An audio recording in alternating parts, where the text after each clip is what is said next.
There's this commonly held misconception that anti-Black racism doesn't actually exist in Canada, at least not to the same degree that it exists south of us in the United States. Unfortunately, that is not true. Canada, similar to the US, was founded on the attempted genocide of Indigenous peoples, as well as the enslavement of people of African descent. And what we're seeing now, even though it seems to be like hundreds of years later, is still the same consequences of that, right? We're seeing it in the numbers in terms of criminalization of Black bodies. We see it in the numbers in terms of child welfare with the overrepresentation of Black children, youth, and families within child welfare. We see it in the healthcare system. We have COVID as a prime example. COVID kind of has laid bare, I think, for the whole entire world to see how those disparities and disproportionalities are being actualized when we look at the care and the treatment of people from Black communities as it relates to COVID. I believe the stats in Toronto are, at one point, 21% of people that were tested positive were people of African descent, people that were considered Black Canadians, although they're only making up less than 9% of the overall population in the city. As Canadians, we typically don't, right? We don't really want to talk about it. We lean more to the side of being very polite and not trying to offend. But in doing so, we've kind of really missed out on some really good opportunities for some hard discussions that could advance equity. And in particular as it relates to youth, because youth aren't given the opportunities to realize their full potential just based on racism. And that is an actual fact. When we look at the education system, that's where we're really seeing a lot of the numbers, and that's where it starts. At one point we were talking about the school to prison pipeline, but studies are now showing that it's actually the preschool to prison pipeline.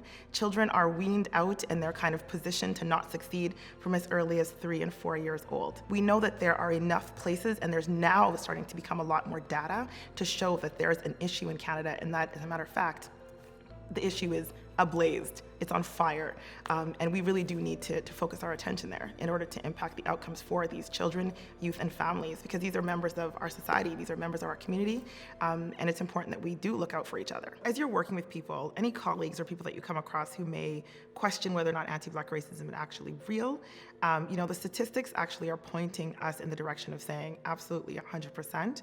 The things that communities have been talking about for decades is very much real. We don't have to look that far. If we look into education within the city of Toronto District School Board, 48% of expulsions were Black children and youth.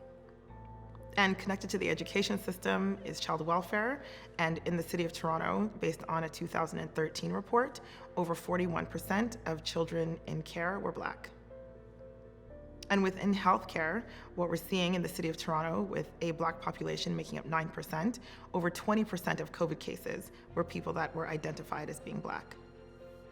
In terms of policing, a Black person is 20 times more likely to be fatally shot in the city of Toronto by Toronto police than a white person.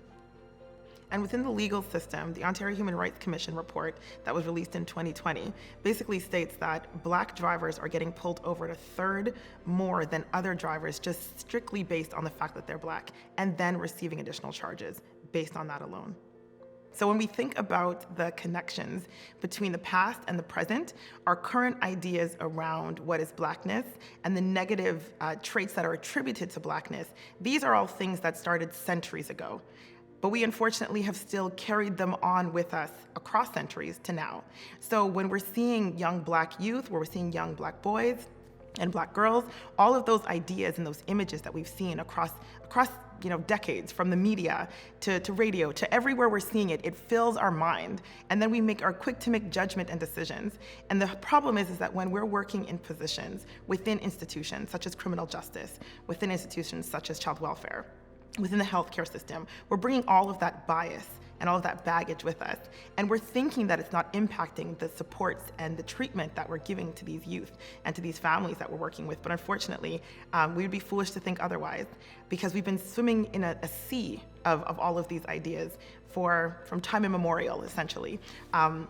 In order for us to really address this, we kind of have to be able to acknowledge that the connections from the past are still being felt today. So when we're working with the children and the youth that we're working with, we need to be able to recognize that.